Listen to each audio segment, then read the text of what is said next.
The Blokebusters podcast is a proud member of the Pod Bros Network, where you can find us as well as other excellent podcasts such as Sarcasm City, Worst Millennials, and Late Night Gamers at podbros.com. Now sit back, relax, and enjoy another episode of the Blokebusters podcast. Tonight's story is somewhat unique and calls for a different kind of introduction. Who's gone off? Today we are canceling the apocalypse! Wait a minute. You ain't heard nothing yet. And this is? Lilu Dallas Multipass. Frankly, my dear, I don't give a damn. Houston, we have a problem. Have you tried turning it off and on again? Gentlemen, you can't fight in here. This is the war room. Now, where was I? Welcome back to episode 98B. I believe this will be of the Blokebusters podcast. Once again, I'm Paul. I'm Brian. And joining us again is Janelle. How's it going? Hey, it's good to be back again. Welcome back. And for those of you that for some reason clicked on 98B and listened to that first, hi.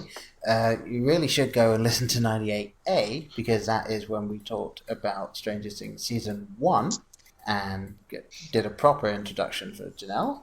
And now we're going to be picking the conversation back up again and doing Season 2 and, maybe getting into some theories and stuff, whatever takes our fancy. So why don't we dive straight in with, I believe we did cast first last time, so may as well do new cast this time. So who should we talk about first? Well, I think we should kind of go chronologically. Well, just at least in this this first episode.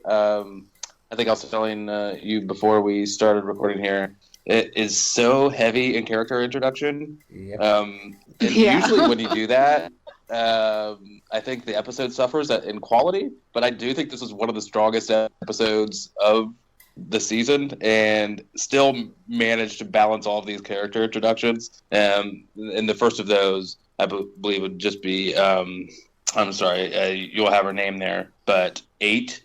What is 8's official name? Callie. Yeah, thank you. Yeah. So we get that cold open with her. So yeah, it was kind of like I don't know. What do you think of that opening? I love that it was so unexpected that we were immediately someplace else. And, for a show like Stranger Things, like I feel like it's at that point you kind of expect it to be Hawkins. You expect it to have like a certain theme and a certain like feel to it. And it was a completely dropped you in this whole new world. And you were immediately like, kind of like, okay, what's happening? Like, wait a second, there's an 8. And then like just already you're just sucked in the story and ready for the whole season. Yep. Yeah, I thought it was a great way to start things off. Totally unexpected that it would start there. And yeah, like I said, I just figured it would kind of pick up right where we left off somewhere, or just maybe a little bit down the line. And then to tease us with that, and we don't get anything else of that world. Spoilers, by the way, folks. We talk about all parts of the show. But yeah, to not get that rewarded until way later in the season. Because you're like, are we going to see you're watching an episode saying, are we going to see any more of this world? Or are they just going to be a-holes about it and just tease us? And that would have been awful if we didn't get anything till season 3. Yeah, that would have been interesting. I do remember before I got the chance to properly sit down and watch it, I did see something that said that you would possibly find out a bit more about where 11 came from and possibly others that were experimented on. But yes, I was not expecting it to be the first thing you see, and it was definitely a wonderful out of nowhere. Oh, here's just another experiment person. Bye. And I did really enjoy that it was like. Did anyone think that the collapsing bridge actually did collapse? Like, did you think for a second they were like, oh, they have someone else with telekinesis? I didn't really understand her power until her own episode, like the sister episode. I didn't understand what she had. I thought it was the same as 11, honestly. I was so dense. I was like, why is that cop being such a dick? I'm like, he stopped because he didn't want to run his car to the fucking wall. Like, why are you yelling at him while he stopped? Like, and I'm like, exactly. Oh, because he's the only one that saw it. I'm an idiot. So, yeah. Yeah, I thoroughly enjoyed that we got to see something else, because obviously 11 is known as 11 because of the tattoo, but I don't know if it's just the wonders of season 1 of Stranger Things that you then immediately don't think about it. You just don't imagine, oh, well, there must have been 10 others before her, because otherwise why would she just be number 11? But that just becomes her name. So I wasn't even suspicious of that. Like coming fresh off of Stranger Things 1, like just from watching it just recently and now watching kind of back to back, like they don't even hint to that. I don't think that didn't even cross my mind because there's just so much other mysteries going on. I felt like I wasn't even thinking about that possibility. So that was a really, really cool twist for me because I didn't read any spoilers. So I had no idea that they were going to be exploring that.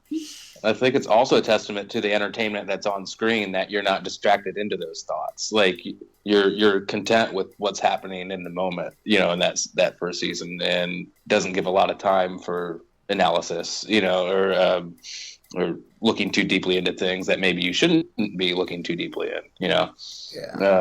I know, Paul, you're always one that's trying to figure out what's going on behind the, you're always looking for the wizard behind the curtain.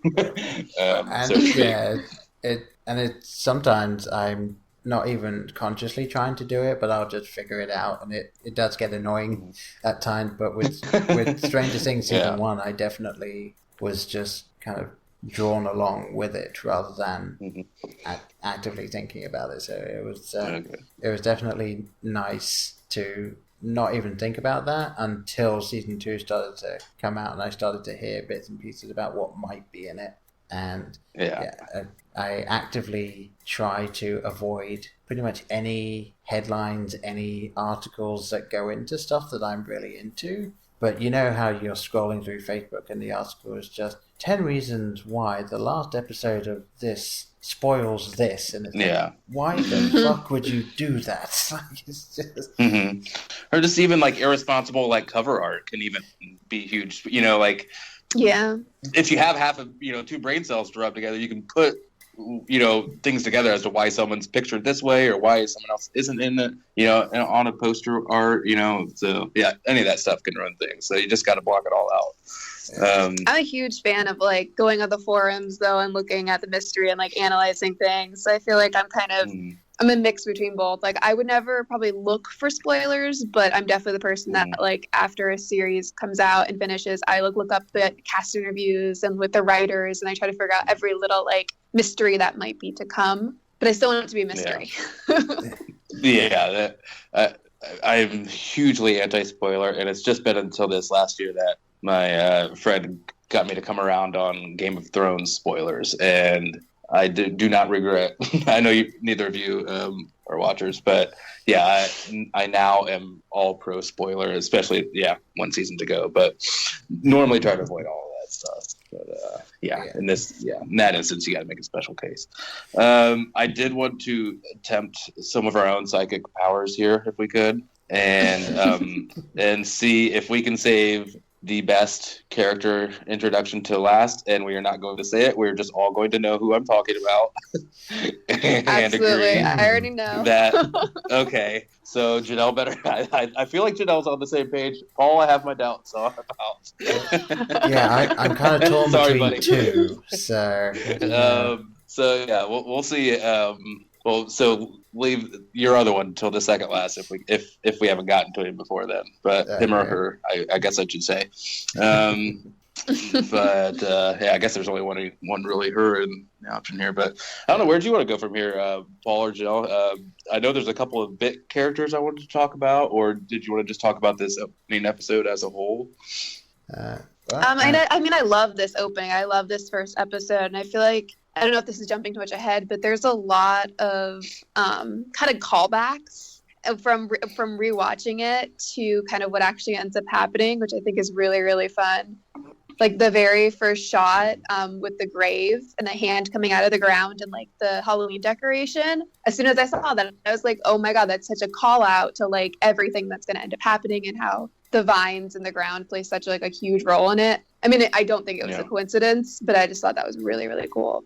Yeah, and it was kind of mirroring that Dungeons and Dragons scene, how that kind of sets up the narrative of the first series a little bit, season 1 just being a Dungeons and Dragons quest with the Duffer Brothers as the dungeon masters, that's essentially, what was happening. But yeah, I did like how season 2 kind of mirrored that a little bit, and this opening episode really kind of set the stage and really well, I might add. Yeah. Yes, really well. It's really interesting that you had the first episode of the first season. They had obviously so much to set up, and it was so well done that coming into season 2, there's always that thing, because the sequel is never as good as the original. Like, always, are they just trying to do the same thing they did last time? And I feel that they, at the very least, matched the first episode of the first season with this one, even though they added more characters and they were setting up a slightly different story. They did it just fantastically. Like, I don't know how they did it. Like, I really liked how they didn't.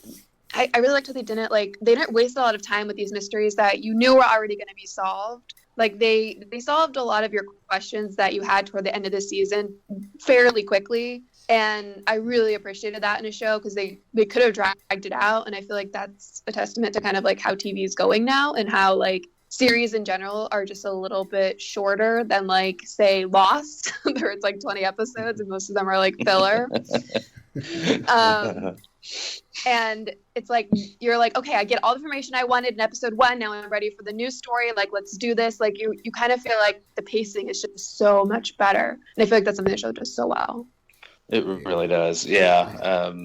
It's this from like top to bottom, from like the on-screen to the editing and the writing. It's just so well woven together.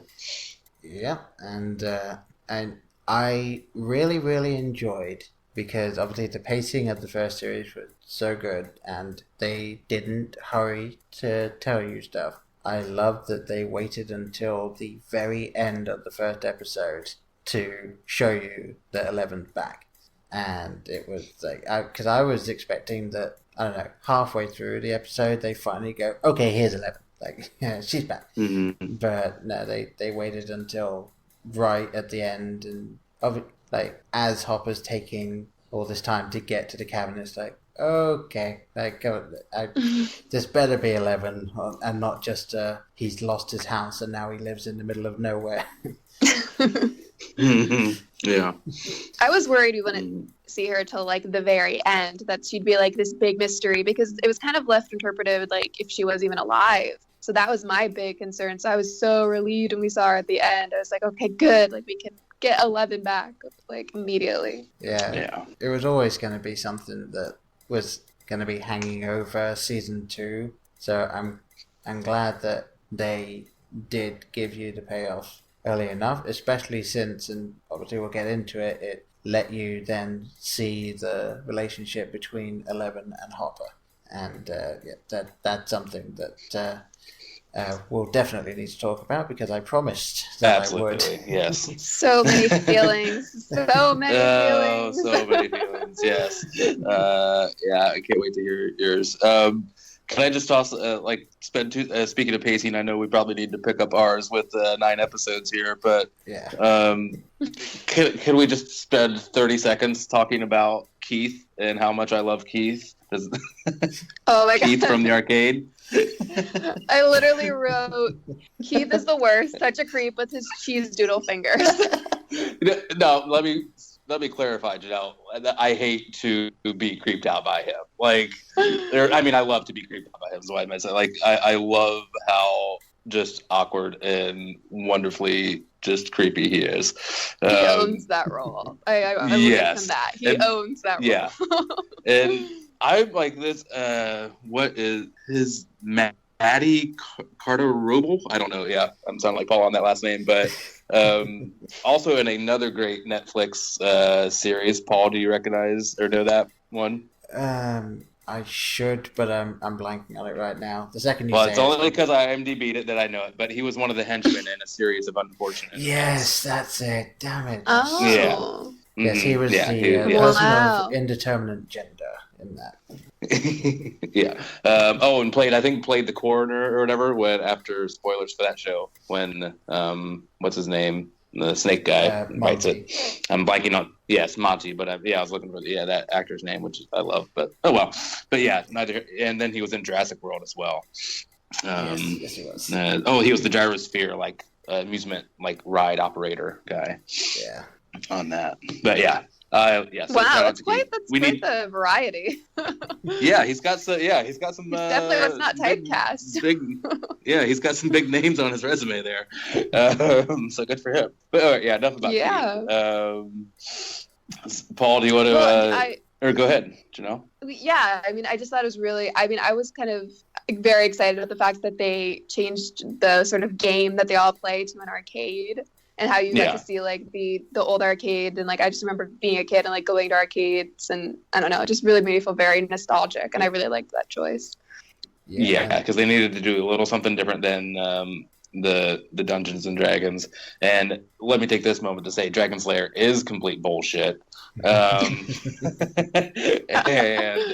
anyone that plays that game more than twice, I don't know. Yeah, I played that once. And I knew if I ever played it again, I would be arrested for tipping over that cabinet and storming out, because that game is horseshit, and it's so much more expensive than a game of pinball or Pac-Man or anything, and it's so ridiculously hard. Fuck that game.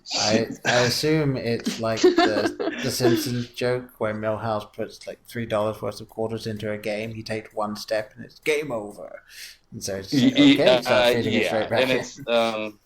and if I recall, there's no say if you die, you die. It's that game is no mercy. But graphically speaking, it was way ahead of its time. But that's the only thing you can say for it. Otherwise, total sack of shit. So there's my rant on Dragon's Lair. Looks like you agree with Justin. Very much. I felt his pain. Paul, do you want to toss out a character intro? I was also just going to quickly say as well, with the Dragon's Lair thing, it was very well done that it was showing that now it's kind of Dustin is taking the lead in this one, because he's the one playing it. And then Lucas as well saying, no, the princess is mine. It's a very good kind of thing, because they're the ones fighting over who gets to play the game and who's going to save the princess. And very foreshadowing how it comes about at the end there. So poor Dustin. All right, we'll get to poor Dustin. Very cute. Since we're talking about the arcade, I feel that we should probably bring up Mad Max at this point. And might as well, toss her brother in there as well. Yes, so you got Sadie Sink, which is a fantastic name, as Maxine Mayfield, and someone that, again, I like how she was introduced, that it was just this new person and we didn't immediately find out about her, and the boys trying to be spies horribly, finding out her information, and she just I did just enjoy when they're trying to spy on her and she throws something away and it's just her to say, stop following me. He creeps, yeah. Mm-hmm. Yeah, you kind of instantly like her. She's one step ahead. And obviously that kind of endears her to Lucas, definitely, since that's how he kind of was in the last season as well, just trying to be very logical about stuff. And then, obviously, you've got, and I'm fairly certain it's Dacre Montgomery. I think so, yeah. Name, as Billy Hargrove. With different. I find it very odd that he has a different last name, since they are stepsister and stepbrother, which implies that their parents are married, so wouldn't they have the same last name at that point? You never. Yeah, who's going to keep the name or not? But I can fully understand that he wouldn't want to take a different last name, or wouldn't want Max to have his last name because of how volatile he is. I have a stepsister, and we didn't take and I feel like you don't really usually take a different name when you're a step sibling. Yeah. Do you? No, I don't think so. I don't know. Am I being rude?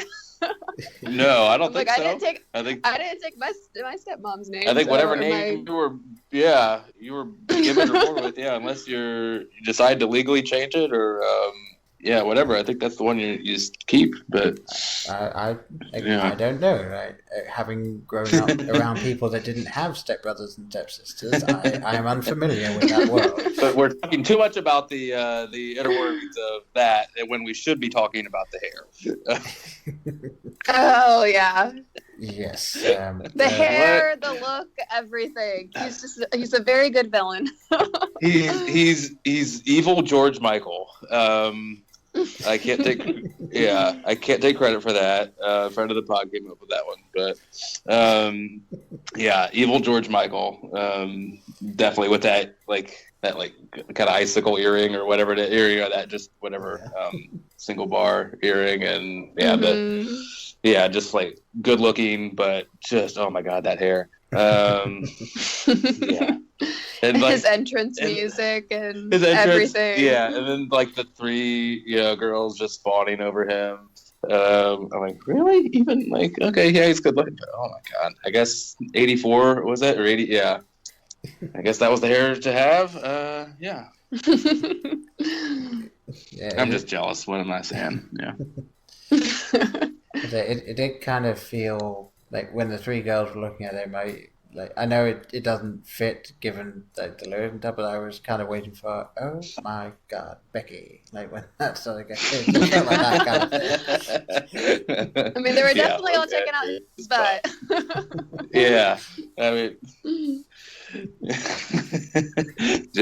too bad they weren't around.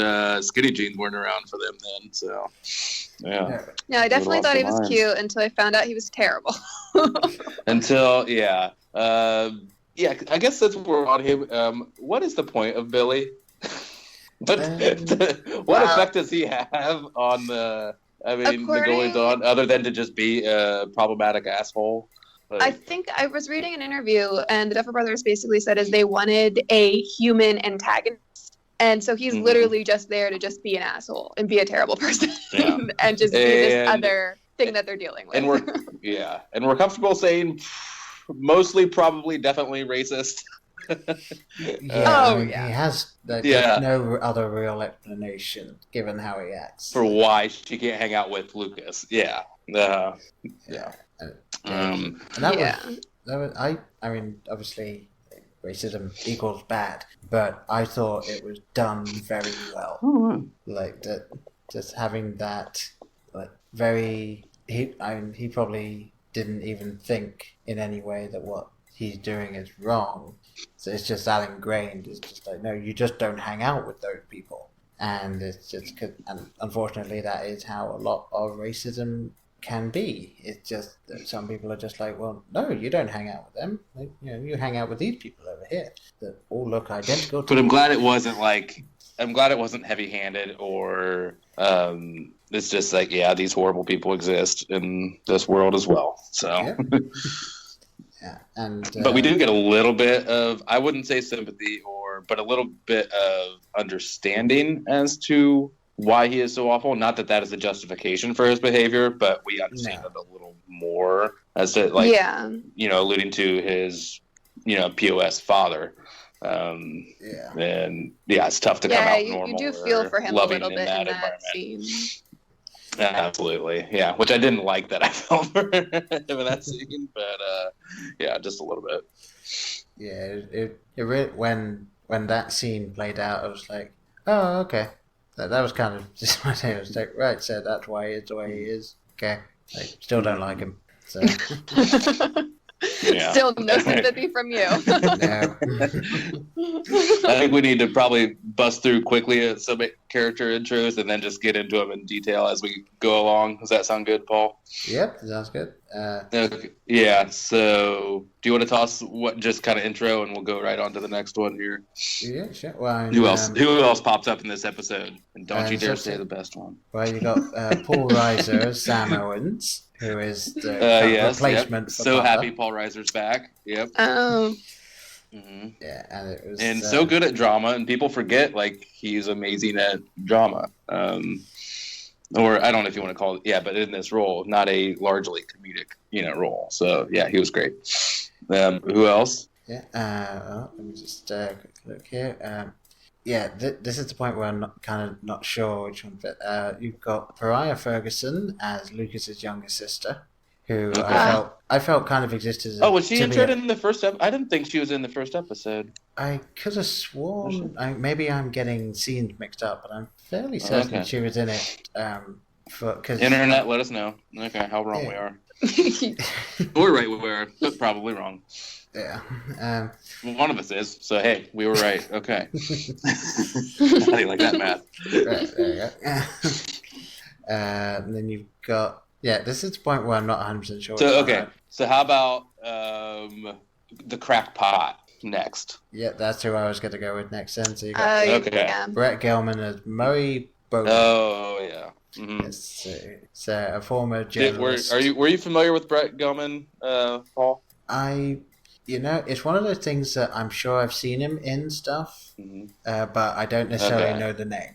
Well, see, I'm a stand-up nerd, so that's like I've been familiar with him. But then he's also in another really wonderful Netflix show, Love.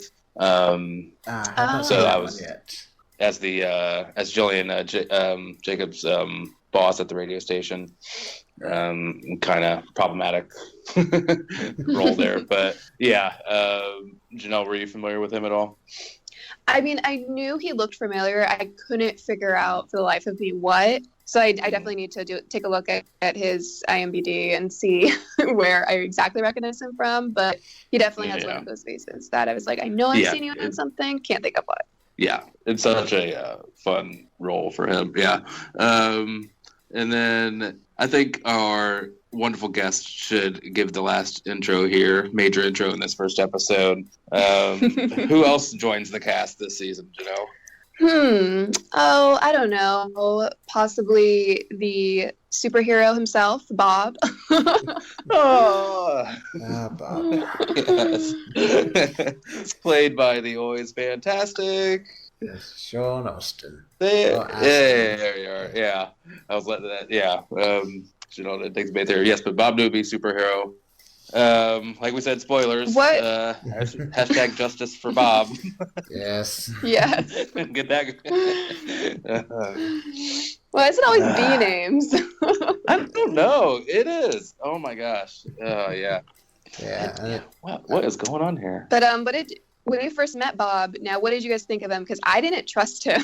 I thought he was nice. See, I'm so glad you brought that up because I was definitely getting there. Like I don't know how quickly you were to not trust him, but I felt like and I had watched Orphan Black a lot. And they have, I don't know if anyone's seen that show. They have like monitors in that show that are watching, like that are supposed to infiltrate these clones' lives or whatever. I felt he was kind of her monitor, like report back. And yeah, I didn't trust him. I felt like, no one is this like genuinely sweet and just dorky and kind. And no one's like that. So yeah, I didn't trust him either. Paul? I was willing to go with it when I was watching it because number one, Sean Astin's fantastic as that character. So I was just like, you know what, I'm going to go with it. And if it turns out that there's an ulterior motive here, I will just hate him all the more. So I'm very happy that was not the case. And I loved seeing Bob on screen just because you did kind of need to have someone who is that naive, because obviously we know all of the characters have been through all this before. We've been through all this before, but now we get sort of a surrogate, fresh eyes on the situation. So it was a very cool way of doing that, to have someone who is just doing like these little offhand comments, of, almost like if you were sitting next to a friend that had never seen the first season and you're watching the second season, and they would make the kind of comments that Bob does. Yeah, he's a decent audience surrogate. Yeah, for the most part. Yeah, and I definitely agree. And I know we're jumping ahead a little bit, but they had the nice little nod to the fact that he was in the Goonies, and when they had the map, it's like, oh, what's that? The X buried treasure. I wrote down. I wrote down that line. Yeah. What's at the X pirate treasure? I said I'm good with it. I don't care if that's a cheesy reference. I'm totally fine with it. His little smile when he says it too is just so cute. It's such a wonderful wink and a nod. And then for me, like I'm the old one of this group of us. Goonies being one of my, not to say that, Goonies, neither of you can like Goonies, but that was one of my early, loves. And that was a great little reference in there. And yes, I don't care how kind of forced in it was. I loved it. Yeah. Excuse me. Yeah, and I loved seeing in the Beyond Stranger Things thing where he would come in on the old VHS quality video link and talk about how when he was hired and they were a little worried that there was a sort of he was in the Goonies, he'd been in something sort of like this before, and I believe the Duffer Brothers did say like that was as far as they were willing to go. Like, they put it in there. It's been acknowledged. Let's move on. We don't want to lean on this crutch too much. If he had started to shout like "It's our time down here" when they were going in the vines, then it might have been a little too much. It's their time up there, but it's our time down here. Maybe too much. And if he was wearing like a Goonies Never Say Die shirt or something, it just turned into the Goonies halfway through. If that was on a TV, I would have loved that. That's just like on a TV, like blurry in the background, and you just heard like if you had captions on, maybe it would say like, "Hey, you guys." Oh, that would have been. Oh, yeah, I would have been down for that. Or when they're deciding what film to watch, and they say the Goonies, and you just go, no. Why would I like anything but that? I have bad memories. No. Or it'd be like, hey, that Mikey guy looks like he could be my kid. Yeah. And last thing I'll mention right now as well, like the brilliance of Sean Astin when they do go down into the vines, and apparently him just going like, are we in Will's drawing? That was all him. They didn't have that in the script at all. It was just him. I love that line. Yeah, we're. Oh my god, I love how excited he gets about solving things or like just being involved. He's so happy to be involved. He's the guy that's just so thrilled you called. What do you need? Yep, I'm there. Poor Bob. R.I.P. He gets Bob so and excited R.I.P. about Radio the puzzle. Shack. Oh my god, yeah. All right. That was a rough one.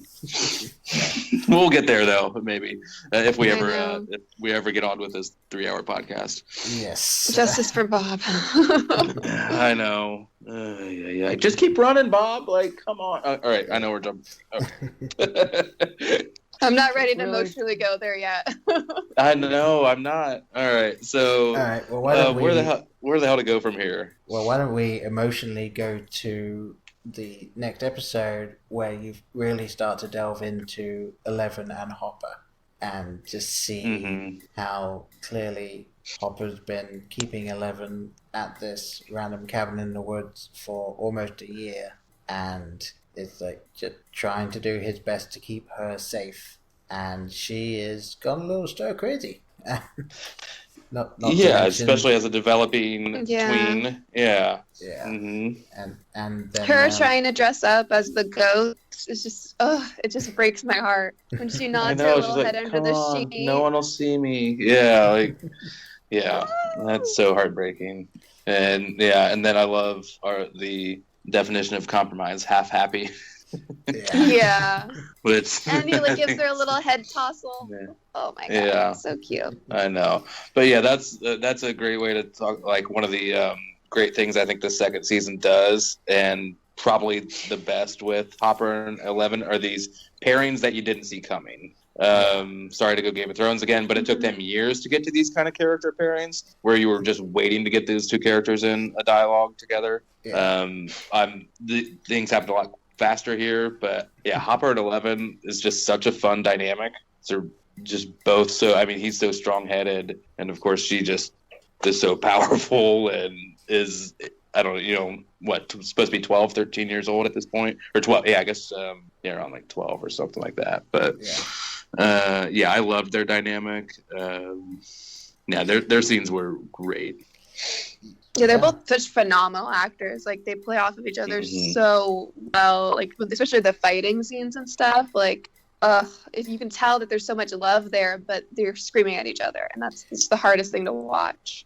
Yeah. It was just like a father and daughter. Yeah, having it out. And to kind of play on that, I don't know when a good place to bring this up, so I'll just mention it now. The one really subtle thing that goes through the series, which you really have to be paying attention to notice, and that's both Series 1 and Series 2. So in Series 1, we obviously find out about Hopper's daughter getting cancer and passing away. So you see that she has a blue hair tie when she at the park in the flashback, and then when she's in the hospital bed, bald from the chemotherapy, and he's reading to her, he's got the hairband around his wrist.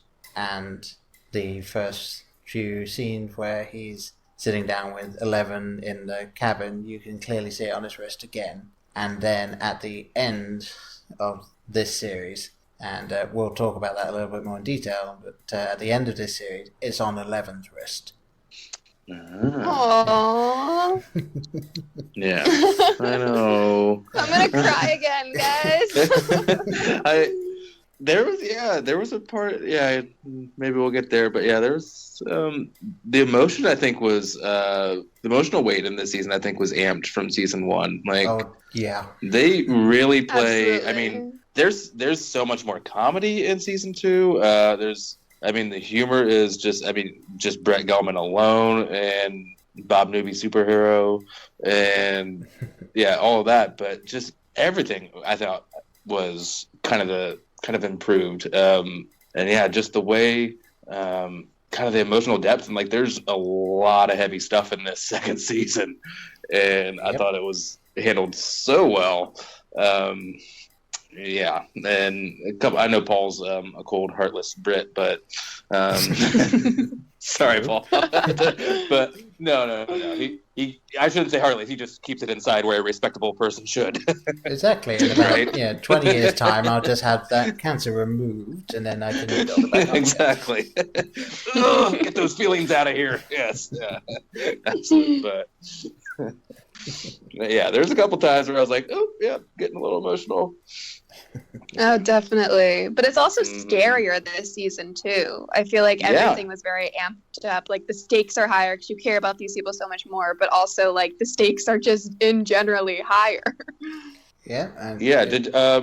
Go ahead, Paul. Oh, I was just going to say, obviously, we've mentioned that you've got the human antagonist, and then you've got the much bigger otherworldly antagonist, and then you've also just got the looming threat of, well, the outside world can't find out about this, along with Barb's parents trying to find out exactly what happened, and it just seems like there's being affronted from all sides of this little group of people that just sworn to secrecy. And you just brought up Barb's parents. Like, that was, I mean, just kind of what I was talking about, like the humor that you have that scene where Steve and Nancy are visiting, Barb's parents to a wonderfully prepared meal of KFC. And I love it. And you get just, usually you get it the other way. You get like emotion, like the heavier stuff, and then it lightens things up with humor. But we get that great line of, we've all been in that situation where like, okay, my girlfriend is here, my boyfriend's here, I'm comfortable with them by my side. Please don't go anywhere. And, like, dude, like if you go to the bathroom, like I need to go, like take a walk, or you cannot leave my side. And Nancy gets up and awkwardness, and it's finger looking good. Oh my just god! That on stare, and then to just immediately go into like then Nancy just like breaking down in the bathroom with the score and stuff, and I'm like, no, this is not fair, Stranger Things. Like you just can't make me laugh 4 seconds ago, and now I'm heartbroken. Yeah, I know. This is one of those things they balance so well in that show or in this show. Sorry, and yeah, the like you knew that they would kind of have to somehow deal with Barb because there was no resolution whatsoever at the end of the first season for anything to do with Barb other than some characters know she's dead, and that's it. It's just she's just dead. Yeah, and most people are like, "Who was Barb? Barb who?" Yeah, yeah. Unlike my in-laws, they were starting season 2, and they texted my wife 5 minutes in saying, "Does it get any better than this? Because we're bored." And my wife texted back to being like, "Just wait till 11 back." And their response was, "Who's 11?" It was just like, okay, let's just throw the phone away. We're done with this conversation. Oh no. Are we all in agreement? It kind of sounds that way or this way, but do we think season 2 improvement on season 1 as good as, not as good as season 1? I thought we all kind of sound like we think it's better. Yeah, I'd say probably as good. I don't think I would say better, but I'm very attached to the pilot.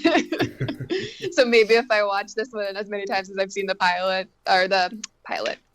season 1, maybe if I watch it that many times, maybe then. But I feel like I love this season for season 2 for the fact that it is a sequel. I think it does being a sequel really well and expanding on the characters and everything like that. But I feel like nothing beats season 1. I think season 1 was just perfect in every way. It's tough to argue with that.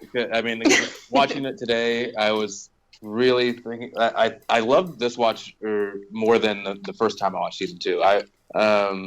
Because it is a different story, because there are so many more pieces on the board, and so many new characters, and it does take a little longer, I think, to get things going and kind of moving along at the pace that we were kind of used to in season 1.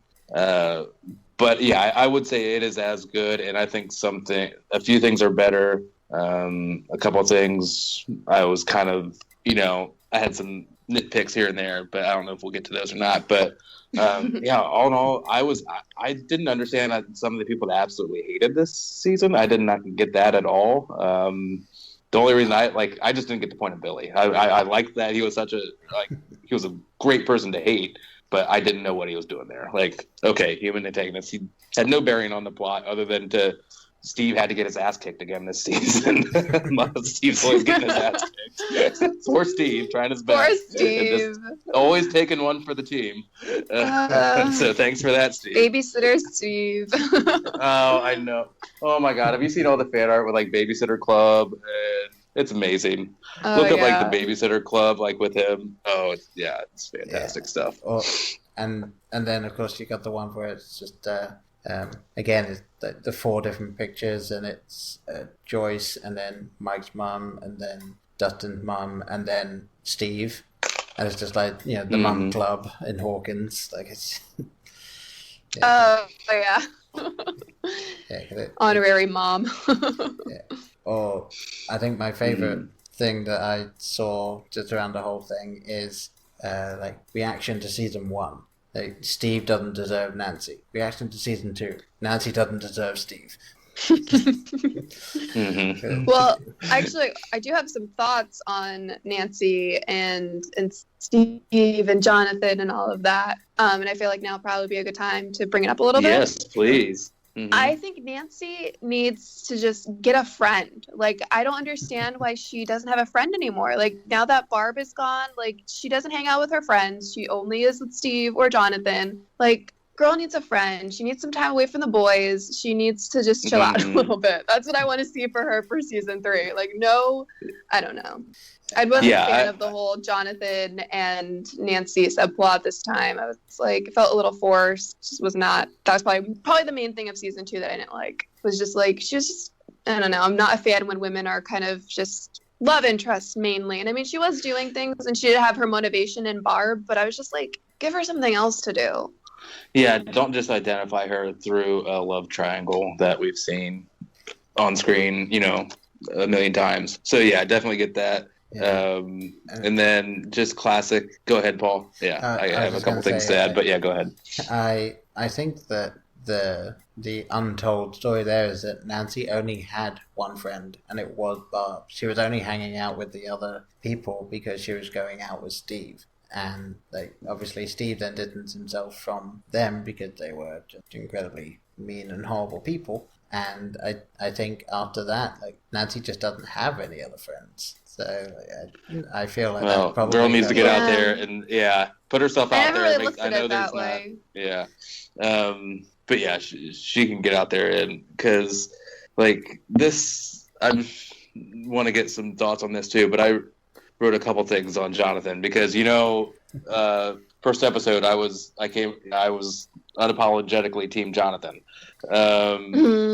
Maybe somewhat apologetically because he was a creep, but he did seem to have a good heart in there. But season 2, one of my notes is I said, Jonathan, you make it so hard to be on your side. I'm trying to like you, and then you do and then you say stuff like, this is just classic toxic nice guy syndrome, when they're first staying, kind of mimicking that scene when he crashed, in her bedroom, and then in season 1,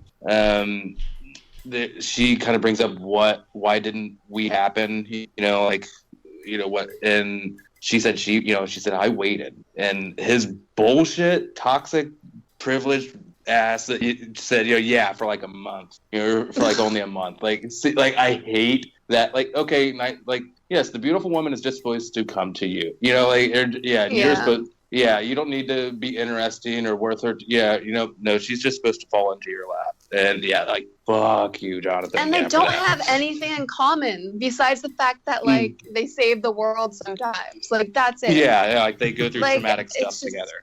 I'm not a fan. So that whole line of thinking, I'm like, no, you don't. And then we have to have the whole consummation there with Murray. You two should just screw and be done with it. He was a creep. You liked him? I thought he was a creep. Well, I like the character. Let me say, I like the character. I'm not hanging out with Murray, in this world, but I like him as a colorful character in this world. Okay, I agree with that. And obviously, then the double entendre conversation afterwards as well. It's just so Jonathan, how was the pullout? You knew they had to go there. Edited. But I guess apparently him dropping, if you watch the episode, him dropping that bite of cereal was an accident, and then he goes, "Oops." That was. It was such a perfect moment. Cool. But moving away from the love triangle of Stranger Things. Yes. Where should we delve into next? Well, I think that one of the other big things throughout this series is how much of an idiot was Dustin. Okay. Yeah, so once again, are you going to was defend hardcore him? Team Dustin. Nope. Dustin was a piece of shit this season. I'm sorry. I love your adorable purr. It's amazing. Please do that all the time. And if I see you ever, Gaten, I'm going to ask you to do that purr.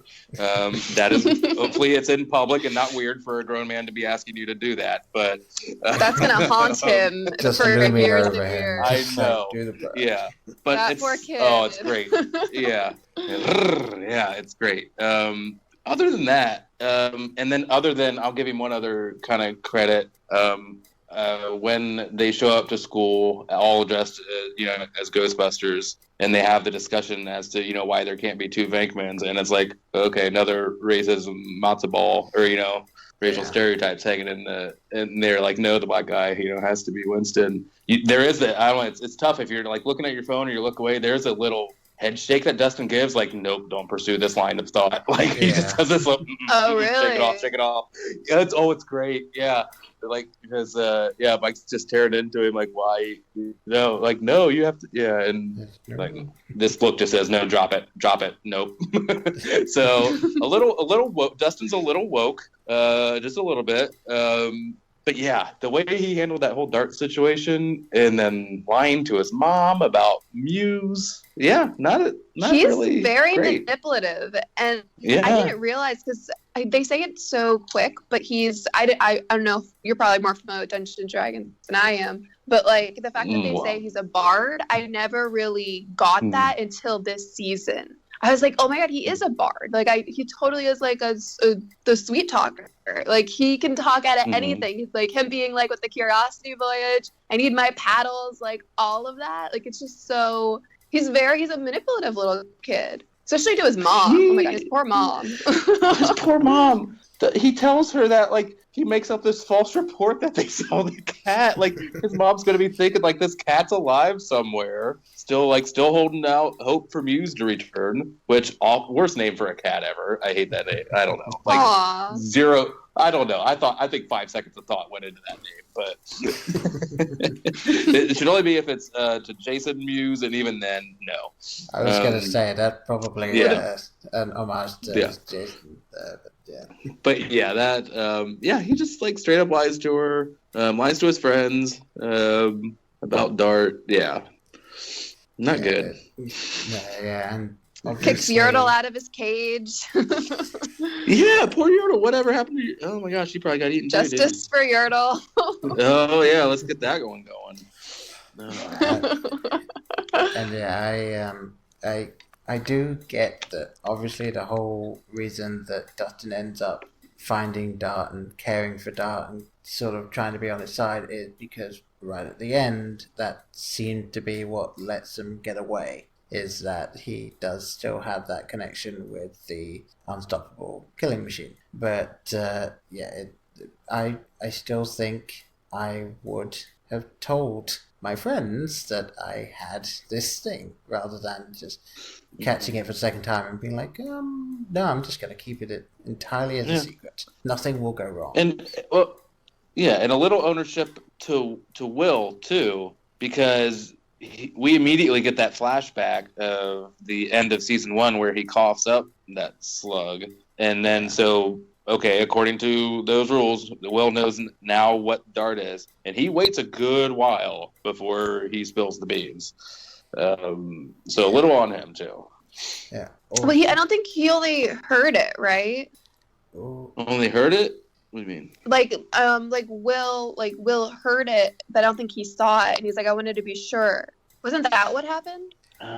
See, I thought like Dustin showed them Dart like when he was still real small, and then we cut to Will having that flashback that kicks off a flashback to Will coughing that up in the sink. Well, I thought, maybe, I don't know. If I'm remembering correctly, I think Dustin shows them all Dart, and you see Will kind of realize, like, oh, this is that, but then Dart molts and escapes, and then Will finds him, gets that vision that kind of knocks him out, and then he ends up getting invaded by the Mind Flayer, which we'll get onto in just a second. And then from then on, you just can't trust Will anymore, so I can kind of buy why he wouldn't have told them before then, because there's not that much let time. him slide there. Yeah. But yeah, I think we do need to touch on the Mind Flayer at this point, because that was go ahead. That was a really cool idea. I thought, because it obviously you couldn't just have, and obviously they just increased the number of Demogorgon by about 50 for this season, but then they had a bigger bad Demodogs, Paul. Yes, Demodogs. well, very, very true. Yes. They hadn't fully reached Demogorgon phase. Yeah. Mm-hmm. But yeah, then you had the much bigger bad of the Mind Flayer. Because I did kind of think, like before I watched season 2, I was kind of thinking back on season 1 and thinking, is that it? Is that the only other creature in this other verse? Because there's, I guess the Upside Down is for all over, unless it was just a little tiny bubble. So for them to only have one creature in this entire other dimension doesn't make any sense. And then now we get the payoff of, oh no, there's much more that we don't know about yet. And this Mind Flayer thing I thought was a wonderful addition. That just, that's just making me think Australia's Upside Down has to have some weird ass shit. Their animals alone are bizarre. That's what's in Indiana. God even knows. Yeah, what is in Australia? What is in their Upside Down? Yeah. Well, and then if we're going to go with the stereotypical Australia joke, is the Australian Upside Down the right side up? Yes, exactly. Yeah. Hemisphere jokes for you there. Yes, absolutely. Nothing like some 30-year-old Simpson jokes. Oh yeah. Remember when they went? Yeah, classic one when they went to Australia. Yeah. You call that a knife? This is okay. That's a spoon. Oh, I see you played knifey spooning before. See, yep, I knew Paul could have a Simpsons reference at the ready. I might as well get this one out of the way because this is just nowhere else to fit it in. Three Musketeers is a garbage candy bar. No one likes it. It is a half-assed candy bar. It is a 1/3 of a Milky Way. Yeah, you're wrong, Dustin. So that's another reason to not. So Janelle is definitely Team 3. I'm so sorry, Janelle. I feel I'm so sorry for your taste buds. Wow. Wow. All right, sorry, Janelle. Yes. Yeah, please Brian, you're fired. You know I'm just messing around. Yeah. I keep you're thinking this is a safe space. It was. No. So you come after my candy. No, I'm exaggerating my hatred a little bit, but I don't know. Maybe it was just. I don't know what the Three Musketeers deal was with this, but okay. Obviously, you're a fan, and I will back off and respect that that decision of yours. To be fair, I hadn't had one in a really long time, so it might just be like a nostalgic past that I'm thinking of it. It might be terrible. I haven't had one in a very long time, but from what I remember, I remember it being quite good. and Dustin just saying, I could eat just a whole bowl of nougat. Yeah. And I've had maybe 2 in my life because they aren't on sale outside of America, as far as I know. So. Oh yeah. Okay. Oh wow. I did enjoy the original packaging. I thought that was awesome. They got that right. I would expect this show to do that kind of thing, but yeah. Well, that's actually something that I did want to touch on, albeit it'll probably have to be quickly. We really are going to start running out of time. We already, we got to go like speed round almost already. Yeah. But yeah, the design on this show is fantastic. Like, I don't know if you guys heard about it. You probably have, but there's I would say jumper. I'm sure it's like a sweatshirt, a hoodie that Dustin wears, which was an incredibly obscure thing that was from a National Museum somewhere. I can't remember off the top of my head which museum it was for, but the person who was in charge of costuming found it randomly at a garage sale and put it in the show, and they were then inundated with calls demanding that they bring back this design. So they went and looked for the original design, like this museum looked for the original design because they stopped selling it about 25 years ago. And they couldn't find a good enough copy, so they got in touch with the costume designer who gave them that hoodie, and they are now remaking it. And it's selling like hotcakes, apparently. I need to see. Wow. I need to see. Yeah, because I can't even picture it right now. It's so I wonder. The one with the dinosaur on it. That's the best I can get. Oh, okay. Yeah. Is the majority of the show then thrifted? Like, is it all? It's probably majority like genuine 80s that the costume designer just finds at like thrift stores and things, I imagine. I would imagine so. That would not surprise me at all. Yeah. I know a few of the things they did were they looked up the old school packaging and old school designs and logos and things like that, and they replicated them for the show. So they didn't even find an original. They had to recreate a fair amount for the show, and it's one of those things where you get a couple of people on your team that are just dedicated to this sort of stuff, and you're going to turn out something like this. There's just... I haven't gone to the IMDb's goof page for this, but I imagine there's not a huge amount of anachronistic stuff in it with regards to that type of stuff. I mean, just looking at like Joyce's house, that feels so like wonderfully lived in and stuff. It's like, it seems like they really got everything pretty close to right. Yeah. Yeah, even like the wallpaper, like the close-ups of some of the walls and stuff. It's just like, how it's amazing. And poor Joyce's house always getting jacked up. Like that's like she's on a fixed income already. She's got holes in the wall. She's got fires in the hallway. It's like she can't catch a break with that damn house. And now the question is, season 3, what will be adorning the walls of Joyce's house? Yeah. So that was like as much. Yeah, go ahead. No, you go ahead because. Okay, I was just going to say, as much as I did enjoy this season, that was one of the aspects, the Will crazily drawing this map aspect. It didn't work 100% for me. I knew they had to do something different than like the whole light, Christmas light vibe. So yeah, let's go to coloring. I don't know. Like, I know they had to do something, so I'm being a little too harsh, but that didn't work well until we got Bob the Brain involved. Then I was okay for the Bob the Brain involvement. I liked it because it was something that was always there, because that's how she knows that it's not in season 1. That's how Joyce knows it's not her kid for what Hop first sees like the kid's drawing, because they brought back something that the character had and they brought it to season 2 in such a really cool way. So that's why I liked it. Well, it is like another, like, he was communicating non-verbally in season 1, and this is another non-verbal way that he can try to explain what's going on, or kind of advance the plot. Yeah, I mean, that's something that we should probably touch on as well, is the fact that Will is very much present in this season, and the actor that plays Will, who come on. Bloody hell. Well, Noah Schnapp, which is a wonderful name.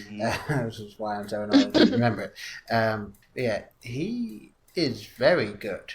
Like he was phenomenal, I thought, in this season as someone being slowly overtaken by this other thing. And you could kind of see his descent into not really being Will anymore, I thought. So I don't know what you guys thought about that, but I very much enjoyed watching his performance because, well, we actually got to watch a performance this time.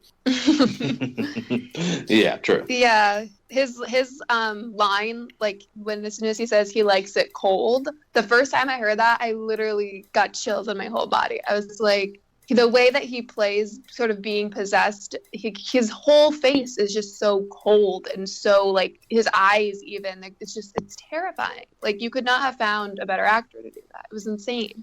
Yeah, and it was such a nice take on the whole like exorcism or possession story that we've seen in typical horror films, but to see him being taken over and slowly tuning out more from reality. It's a lot to, I think, ask someone of his age to do, and I think he pulled it off pretty well.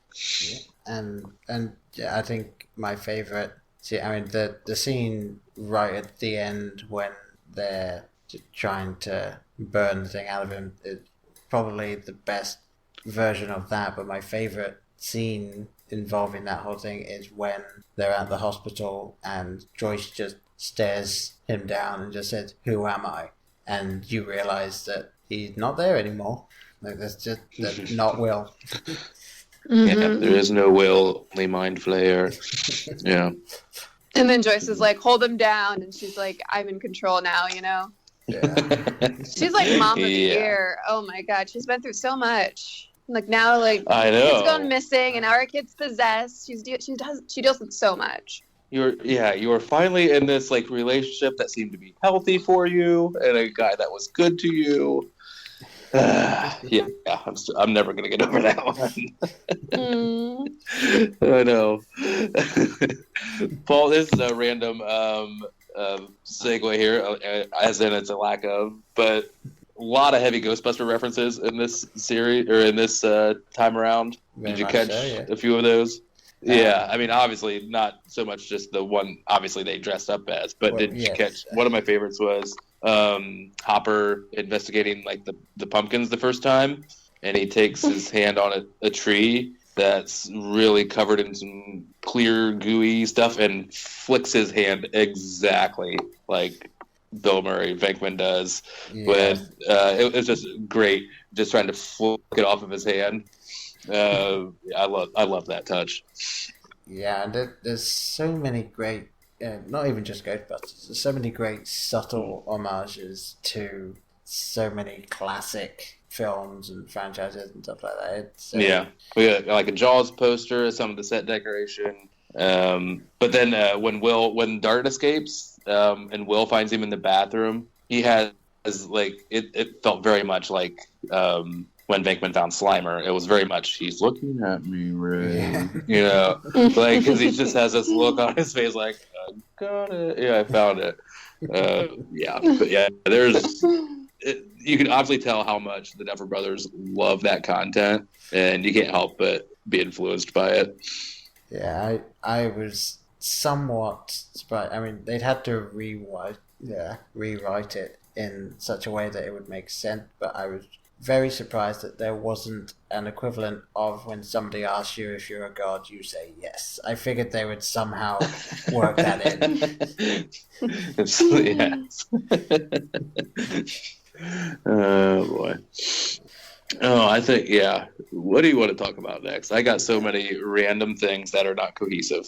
Well, I genuinely think we should talk about what, for some reason, so many articles are dictating as the controversial episode of this series. Okay. And that would be The Lost Sister, so episode 7, otherwise known as chapter 7. Uh-huh. And it's the episode where, for people that somehow have listened this far and haven't seen the series, well done you, but that's the episode when Eleven goes off and finds Callie and is gone from Hawkins for 95% of the runtime. And I guess people didn't like it. Like, people decided that it just wasn't a good idea. And I kind of want to get your thoughts on it, because I don't understand why there was so much hate towards this episode. I feel like the timing was wrong. Like, because you have all these exciting things happening, and then you have a whole episode dedicated to something that you kind of, at this point, just don't care about. You're like, I want to get back to, like, these people who I love who might be dying and who are in serious danger. I don't care about these new people. I feel like if they would have done it maybe a little bit earlier, I don't know how, but, like, maybe in more of a flashback way than dedicate a whole episode, I think people would have liked it, because it is a really interesting perspective. But I just think the timing was just the worst. Yeah, that's great that you bring that up, Janelle, because I do like the episode, but it was not placed well. And I'm not a super big sports person, but the best analogy I can get is, like, if you're watching a game that you're really interested in or really invested in, and it's the last quarter, last few minutes, and somebody takes the remote and puts it on like an old sitcom, like during the commercial break, and you're thinking, okay, we got to get back to this in like 2 minutes, and they just keep watching that. You're like, no, I'm not interested in this right now. It's like, you know, like I'm already too invested. Like, you know, and that's kind of how it felt here. It either needed to be not a capsule episode and woven into the other storylines, do some hopping around, or it needed to be, I thought, placed a lot earlier. Episode 3, maybe 4. Yeah, I agree. I kind of have an idea for something they could have done which would have maybe made it not quite seem so out of place, and it's simply just like a little addition that I think would have blended it a bit better, just for being this is an 11 episode now, which is obviously at the end of the episode before, you have the Demodogs have killed the soldiers and are climbing up into the lab. And I think what should have happened is the first one slams its claw down, and then rather than going to credits there, the entire episode starts rewinding, kind of like a VHS style thing, and it just gets faster and faster and faster until it gets to the very beginning of the episode, cut to black, and then cut to a shot of 11 in Chicago, and then credits. And then the next episode is 11 in Chicago, and that's showing that while all of this is happening, 11's in Chicago. And then you see 11 in Chicago, and then it's back to the lab in the next episode. I feel like maybe that would have helped with people accepting that, so this is happening while that was happening. And so it's kind of a parallel episode rather than just, where am I now? Yeah. Do you think so kind of like a to your point, yeah. To your point, I don't get the level of like displeasure in this episode. I could understand if this was a week-to-week show and you had to wait another entire week, with this like loss of momentum. But you're just 45. It was just 45 minutes, people. Like you're right back into it. So yeah, I don't quite get why people didn't like it as much as they didn't. I thought there was stuff I really liked about it. It did, like I said, kind of kill the flow that they had going. But one of the best character names ever, Funshine. I mean, how do you not love Funshine? Yeah. Yeah. Did you watch the series all the way through? Because I feel like that maybe sometimes that makes a difference. Because I had the advantage for I split it up, and actually this is the episode that I paused on. I paused after episode 7, so I came back to it at 8. So it was kind of like I had that buffer without even realizing. Like I had no idea that this was going to be that episode. But yeah, I think if you were binge watching it, if you're binge watching it and you're just like, I know the end is soon. Like I just you're kind of just like, it's like almost eating a really good meal. You're like, I just want to get to dessert already. Yeah. I had watched the one episode the night it came out, and then I binged the rest starting at 9 a.m. 10 a.m. Yeah, because I was whatever that was. Yeah, I was off. So yeah, it was just binge all the way through and finished at 4 o'clock, and then felt gross about my life and then had to post binge shame. Ooh, I've done nothing today. Yeah, you feel gross, but you also feel proud. You're like, I accomplished something. Accomplished something. Yeah, that in the shower might be all I accomplished today, and I'm okay with that. Yeah. Yeah, well, that thing of when someone said, "What did you do today?" and you say nothing, and they go, "Oh, I'm sorry." It's like, no, don't be. It was marvelous. I loved it. Always. I wish I had the option of binging 8 or 9 episodes in a row. I had to watch this 1 or 2 episodes at a time. So like you said, I think given that I was already breaking it up, I had no issue with the fact that they went there, and I really did just enjoy seeing 11 grow as a character, because I feel like this was 11 finally kind of starting to understand where she came from and where she had to go. And that was something that I don't think they could have done if she'd have stayed in Hawkins for the whole series again. Okay, yeah, I see that. And something I did. Boring. Go ahead. It would have got boring if they just stayed in Hawkins the whole time. They had to break it up somehow. So I'm glad they're establishing new places, and I'm glad these new places they're establishing, they kind of have their own movie tone to them. Which I thought old movie tone, if you know what I'm saying. It's sort of like this had kind of almost a more of a cheesy 80s kind of feel to it than the more traditional kind of back in Hawkins. So I'm wondering if that's going to be a theme for season 3 too, if we explore new locations, if they're going to have a different kind of movie theme to them. I thought that'd be really interesting.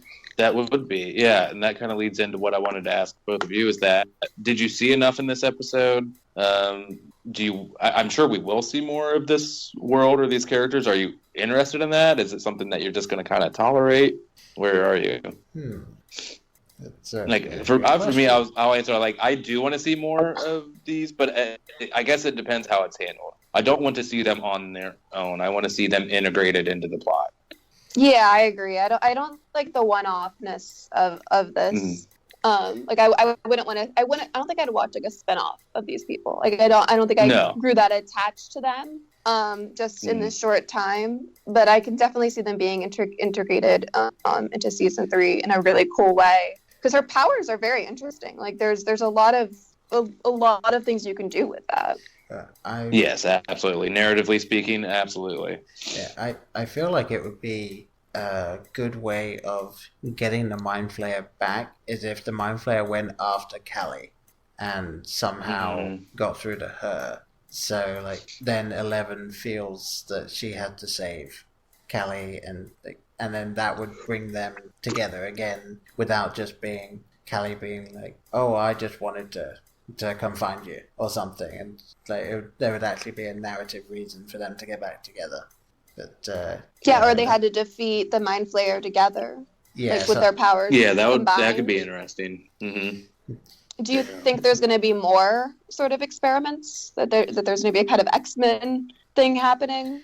I think that where they could go, but this show surprises me a lot. So I think that probably what I think is wrong. So I don't know. Yeah, I feel like whatever I'm thinking they might do, they won't come near. What I kind of, and again, this is going to sound incredibly wrong, but what I kind of hope is that there are no more experiments, because knowing what Papa was like, I'm going to assume that most of the other experiments really failed, and we probably don't want to know what happened to the experiments that failed. So probably like those initial Ant-Man experiments, if anyone, before they figured out the shrinking. Yeah, because I think if anyone remembers that, because obviously Callie escaped, and I don't know if any others did, and obviously Papa ended up going all in on 11. So yeah, I don't know if there are any others that could possibly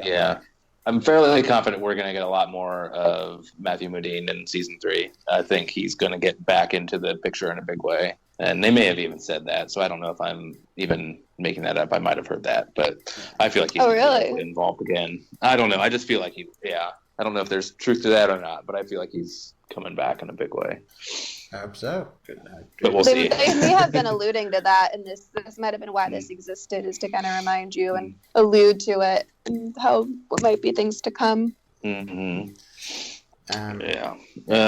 Go ahead, Paul. I think we need to kind of get to the very end of the series here and try and wrap things up now. Obviously, we've mentioned it a couple of times, and it's not something that we wanted to happen unless you're a sadistic bastard. Do we have to talk about this? I feel like we had to, because I mean you've got I know you've got Bob basically saving Mike, and Joyce, and Hopper, and Will, but doing the unfortunate stereotypical thing of just running away from something and then pausing.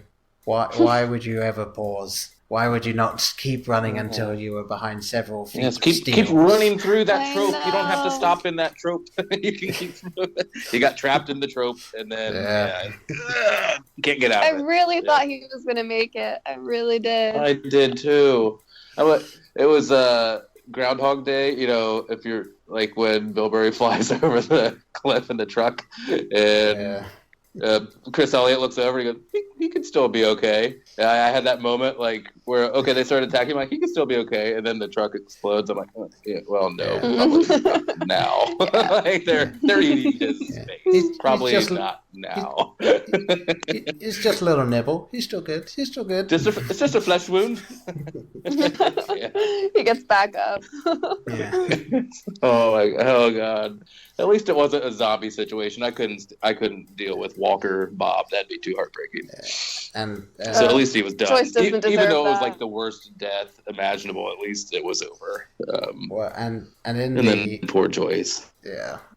They needed that though to send Joyce over the edge so that she did what she needed to do. I don't.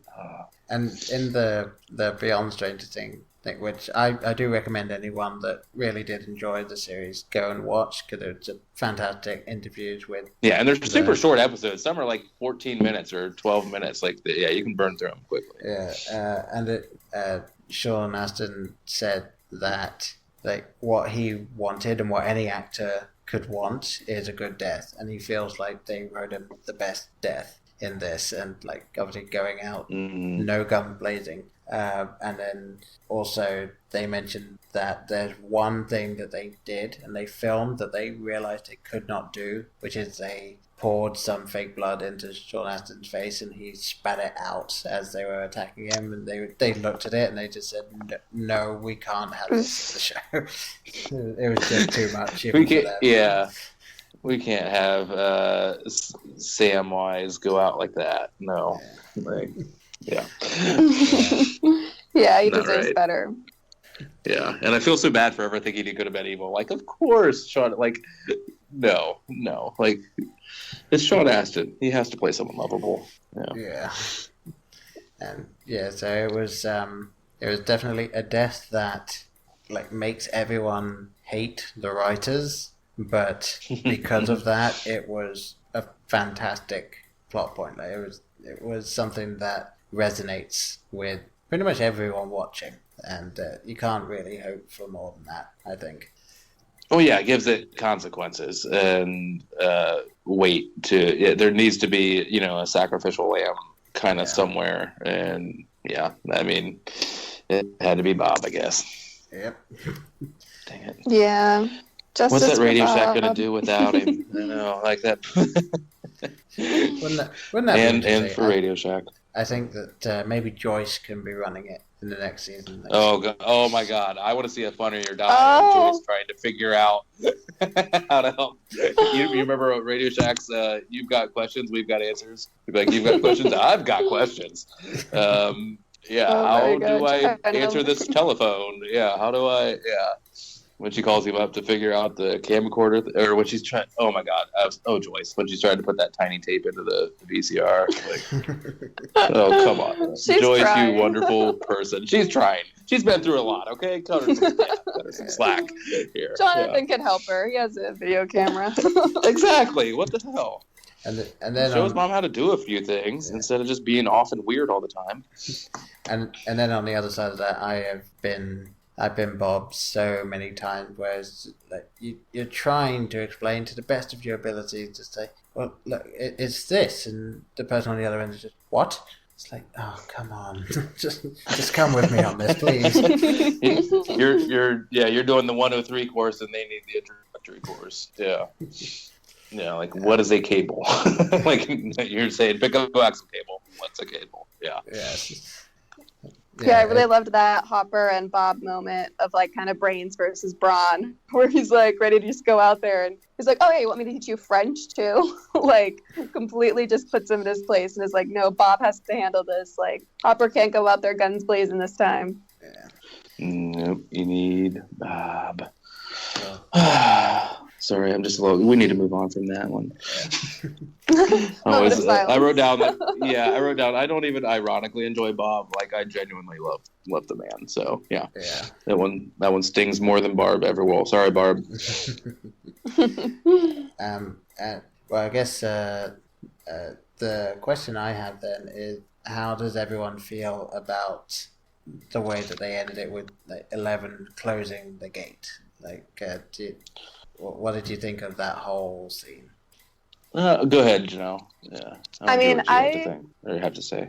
I knew. Well, we kind of already knew that like 11 was definitely the key to closing probably closing the gate, as well as like pretty much defeating any sort of like Demigorgon, Demidog, whatever that came out of that, because really nobody else kind of stood a chance. But I thought it was really cool that they had that callback to what she was like talking about, like bringing her anger and things like that, and that I think she really matured. I think through this whole season, I think she had a really huge character development, and I think her closing that gate and the way that she did it through like using her powers and also using her emotions through her powers, and she freaking levitates. Like, I felt like we saw a really much stronger side of 11.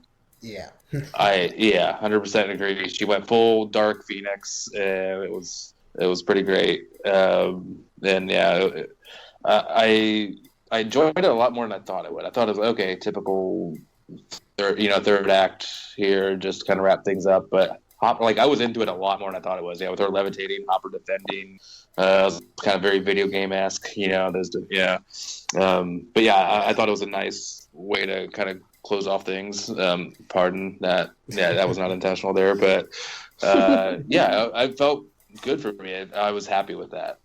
Yeah, I when I was watching it, I was like, okay, well, this is clearly what they're building to. And then the way that it's filmed, the way that it's edited, the music, it was just a fantastic ending to this whole thing. And as I said, I loved seeing 11 evolve in Chapter 7, and then this was just sort of the cap on top, where she takes everything that she's learned and is able to bring it all together for the thing that she's atoning for her sins, if you want to look at it that way, because obviously she is the one that opened it in the first place, and now she's channeling all the anger at the people that made her into what she is to be able to clothe it for the good of the town. And it was I thought it was the best ending that they could have kept on that whole thing. And then following on from that, I love that we finally got to see the snowball.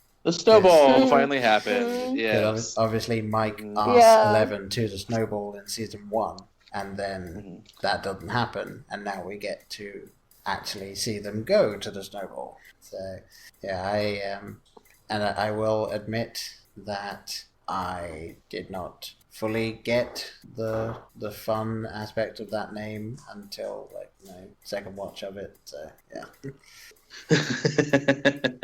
Okay. So I guess that's just their yearly dance, because it's just the snowball is the year, because presumably he missed a snowball last year, right? In season 1, or took someone else. Who knows? Mike might be a little player. Who knows? But I highly doubt it. But Paul, if you watched the Beyond Stranger Things, I'm sure you saw the story. But I do love, and I didn't pay attention to it this time, when he goes to kiss 11, he says, "I'm coming in," through gritted teeth. Yeah. It's so amazing. He's like, "I'm coming." He just giving Billy this a little bit of warning there. It's so just that's so cute. Yeah. And I think both their first kisses, I want to say. I think he said it was hit. Yeah, that was his first kiss ever on screen. Yeah. So good for you. Yeah.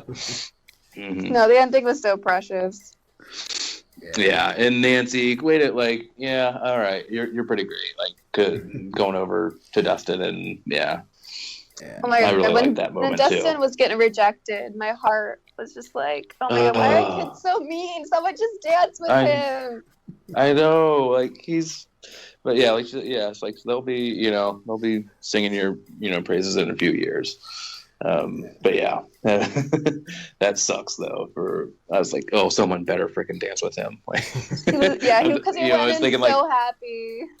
I know, with his Farrah Fawcett hair, and which we didn't really touch on, but his Farrah Fawcett hairspray hair, and then he gets dejected, but I was thinking that whole time, oh my god, the song's gonna end. I'm like, how long is this song? I don't remember the song being this long. Hurry up, someone. Yeah. I was having anxiety for him. I know. And it really brings you back. Oh yeah, not yeah. Oh, I loved my grade school dances. How fun those were. Yeah. Well, growing up in England, you only have one dance, and it is the prom that you have when you finally leave school. That's it. Oh, okay. We need to adopt that system. Okay. Yeah, I would much prefer that. Yeah, I obviously I saw on TV and in films all these things I got invited to the senior dance and I'm a junior, and then on top of being okay, what's a junior and what's a senior, I was you have lots of dances? That sounds horrible. Why would you do that? Yeah, they try to promote social awkwardness as much as they can. So yeah. Yeah, just want to make people feel sad and left out. Yeah, exactly. This is going to be awesome for like 1% of the people going. Yeah. And then I assume you guys caught it, the song that's playing when it like transitioned to the Upside Down. You see the Mind Flayer looking over the school, and it's a song which just has the lines, "Someone to watch over me," just as it cuts. Oh yeah. Well, was it still "The Police's Every Breath You Take"? Or had it changed just something? Because that's I'll be watching you. Yeah. Sorry, which is a stalker song. I was just talking, like, it still amazes me people play that at weddings and stuff because it's a super creepy song. But yeah, it was such a great button, I thought, to the series, and obviously I know a lot of people are like, yeah, great ending. They closed the gate. It's like, yes, you closed the gate, but the thing's still there. Like, it's gonna be mad. And it knows you're there now. More importantly, it's watching you and it knows you're there. And it looks like it's bigger now for some reason. Yeah. It did see. Yeah, you might be right there. Yeah. I guess we'll have to wait like 8 months or something. Yeah.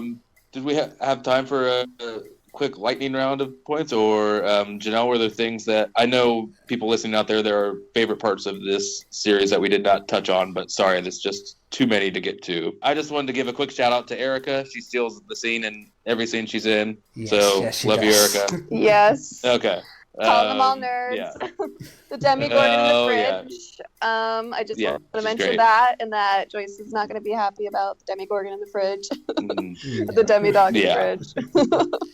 Yeah. I just wanted to point out the music. I thought the music was even better than season 1. It's two halves of this band called Survive. Kyle Dixon and Matthew Stein. Look them up. They nailed this nostalgia score so well. So I just want to give them a quick shout out. And then lastly, I do need Jim Hopper's outgoing message. I'm probably doing something incredible right now. It's the best thing ever. I love Hopper for that message. That's all. Okay. That's all I have. That's not true, but that's all I'm going to get to. Yeah, we really got to let the people go. It was too many, I know, yes. Apologies there to make it run long. All right. Once again, thank you very much, Janelle, for coming on. It's been a blast talking Stranger Things with you. Of course, this was so much fun. Yes, thank you. And I hope my Three Musketeers feelings don't impact having you back on. I still love having you on. Take it under consideration. See if you have forgiveness in your heart. Okay. So where can people find you then if they wish to do so? Sure, you can find me on Twitter and Instagram at Janelle Meghan. All right, there we go. It's short and to the point. I like it.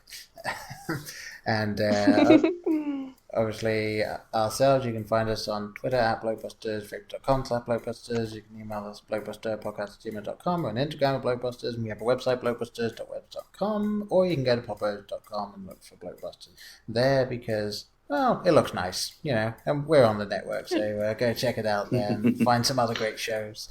And I think we're definitely going to have to let people go here. So absolutely, thanks for bearing with us, everyone, including our guest and each other. Yep, thank you. Yeah, so after all of that, I've been Paul.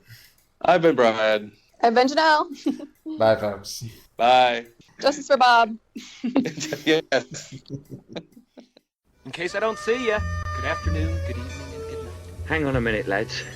I've got a great idea. Louis, I think this is the beginning of a beautiful friendship. You're still here? It's over. Go home. Go.